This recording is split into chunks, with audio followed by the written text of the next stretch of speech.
Washington की सुंदर गेंदबाजी की बदौलत भारत ने न्यूजीलैंड के खिलाफ दूसरे क्रिकेट टेस्ट मैच के पहले दिन मैच में वापसी करते हुए अपनी स्थिति थोड़ी सुखद बना ली है। पहले दिन क्या कुछ हुआ भारत और न्यूजीलैंड के दूसरे टेस्ट मैच में आज आपको बताऊंगा और साथ ही आपको बताऊंगा कि भारत ने अपने प्लेइंग 11 में कितने चेंजेस किए, कितने बदलाव किए और कैसे भारतीय टीम ने इस मैच में वापसी की। नमस्कार, आप देख रहे हैं न्यूज बाइस्कोप और मैं हूं राकेश रंजन। भारत और न्यूजीलैंड के बीच दूसरा क्रिकेट टेस्ट मैच पुणे में शुरू हो गया है और पहले दिन जो है भारतीय टीम थोड़ी सुखद स्थिति में है।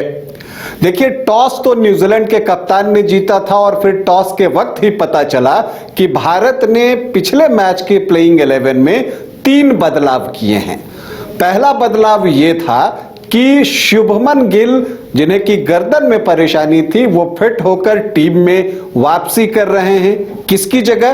तो वो केएल राहुल की जगह टीम में आए। दूसरा जो बदलाव हुआ वो ये हुआ कि मोहम्मद सिराज की जगह आकाशदीप को टीम में शामिल किया गया। लेकिन तीसरा बदलाव चौंकाने वाला था। कुलदीप यादव की जगह वाशिंगटन सुंदर को प्लेइंग 11 में शामिल किया गया। जैसा कि आप जानते हैं कि जो ओरिजिनल स्क्वाड अनाउंस हुआ था तो उसमें सुंदर नहीं थे, लेकिन दूसरे टेस्ट मैच के पहले उन्हें टीम में शामिल किया और उन्होंने अपने चयन को सही साबित भी किया।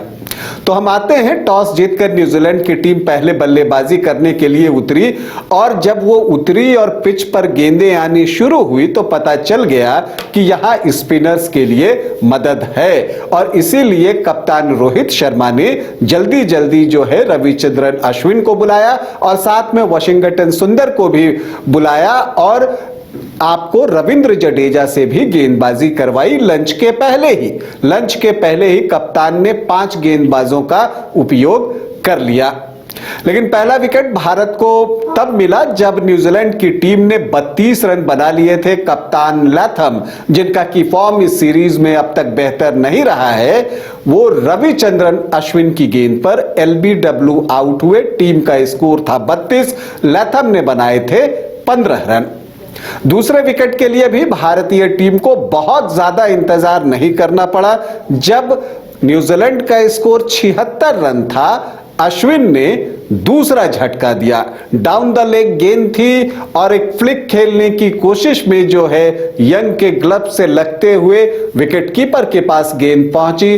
पंत ने गैदर किया, हालांकि उन्हें पता चला नहीं था, लेकिन सरफराज ने इंसिस्ट किया कप्तान रोहित शर्मा को कि आप तीसरे अंपायर के लिए जाएं, क्योंकि अंपायर ने उन्हें आउट दिया नहीं था ऑन फील्ड अंपायर ने।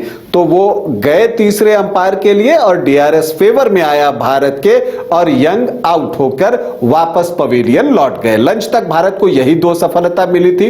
लंच के बाद भारत को तीसरी सफलता तब मिली जब कॉनवे, जो कि बेहतरीन बल्लेबाजी कर रहे थे, बैट को बिल्कुल बॉडी के नजदीक रखकर बल्लेबाजी कर रहे थे, वो आउट होते हैं 76 रन बनाकर।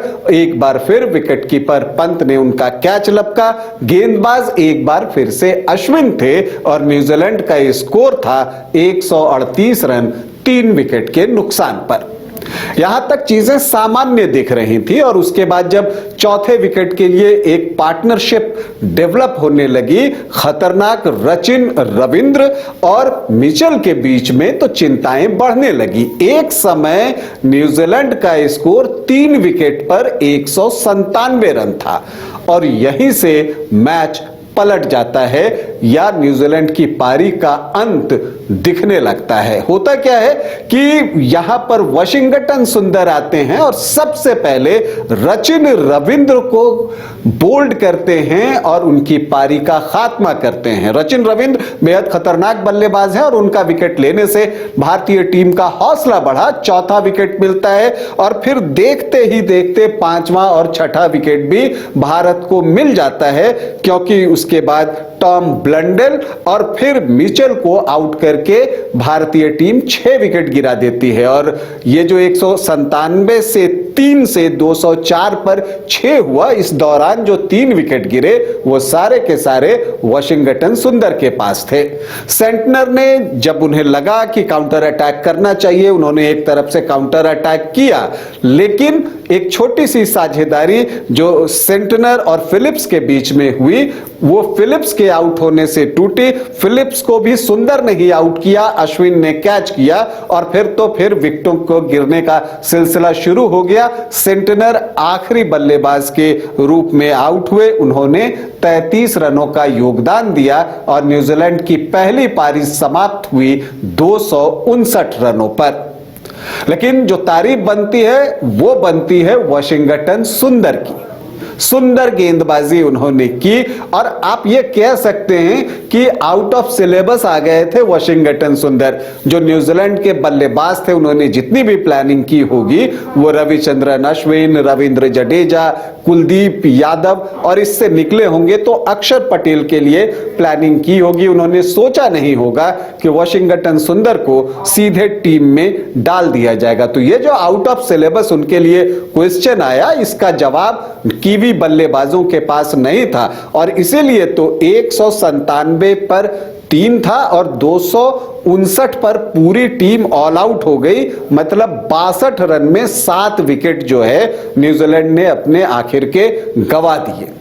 तो 259 पर न्यूजीलैंड की पारी समाप्त होती है। वैसे मैं आपको बता दूं, वाशिंगटन सुंदर की जो गेंदबाजी का विश्लेषण है वो जरूर सुनना चाहिए। उन्होंने 23.1 ओवर की गेंदबाजी की, जिसमें 4 ओवर मिडन रहे, 59 रन खर्च किए और इसके बदले उन्होंने 7 विकेट बटोरे। तो सत्ता खुला यहां पर वाशिंगटन सुंदर का, जिसका कि कोई जवाब कीवी टीम के पास नहीं था। इसके बाद बचे हुए समय में भारतीय टीम के सामने एक चुनौती थी कि आज के जो दिन है उसे वो अच्छे से निकाल दे। हालांकि ऐसा हो नहीं सका। कप्तान रोहित शर्मा का जो फॉर्म इन दिनों बहुत अच्छा नहीं दिख रहा है टेस्ट मैचेस में, वो एक बार फिर जारी रहा। बिना खाता खोले टिम साउदी के वो एक बार फिर से शिकार बने। टिम साउदी लगातार उन्हें आउट करते रहते हैं, लेकिन उसके बाद का बचा हुआ समय शुभमन गिल और यशस्वी जायसवाल ने निकाल दिया और दिन का खेल खत्म होने तक भारत का स्कोर था 16 रन 1 विकेट के नुकसान पर। मतलब कि भारतीय टीम अभी पहली पारी में 243 रनों से पीछे है। अब दूसरे टेस्ट के दूसरे दिन जो भारतीय टीम को करना है वो करना यह है कि आपको शुरुआती घंटा आराम से निकाल देना है। अगर आपने वहां विकेट नहीं गंवाया और फिर स्कोर आप करते चले जाएंगे, क्योंकि यशस्वी जायसवाल, शुभमन गिल, फिर विराट कोहली, जो भी बैटर हैं, सरफराज, सभी स्ट्रोक प्लेयर हैं, तो रन तो अपने आप आएंगे। कोशिश ये होनी चाहिए कि इस पिच पर जो है आप पहली पारी के आधार पर बड़ी लीड ले, क्योंकि यहां स्पिनर्स को मदद है और जब पहले दिन ही थोड़ी बहुत मदद दिख गई तो जब चौथी पारी भारतीय टीम को खेलनी है तो उन्हें पहली पारी के आधार पर लीड बड़ी लेनी होगी, ताकि चौथी पारी में उनके सामने लक्ष्य जो है 100-125 से ज्यादा का नहीं हो, नहीं तो परेशानी हो सकती है। तो खैर, अगर हम पहले दिन के खेल की समीक्षा करें तो शुरुआत न्यूजीलैंड ने अच्छा किया, लेकिन फिर भारत ने मैच में वापसी की और पहले दिन की खेल की समाप्ति के बाद अगर दोनों टीमों में खुश कौन सी टीम होगी, अगर ये जानना हो तो आपको लगेगा कि थोड़ी ज्यादा खुशी जो है वो इंडियन टीम को मिली पहले दिन के खेल के बाद। दूसरे दिन का हमें इंतजार रहेगा। हम उम्मीद करते हैं कि टीम इंडिया दूसरे दिन शानदार प्रदर्शन करेगी। अभी आपसे अनुमति चाहूंगा, इजाजत दें, नमस्कार। बिहार के श्रेष्ठ nursing paramedical pharmacy, ITO management प्रशिक्षण संस्थान, इसके मंडल ग्रुप ऑफ इंस्टीट्यूशन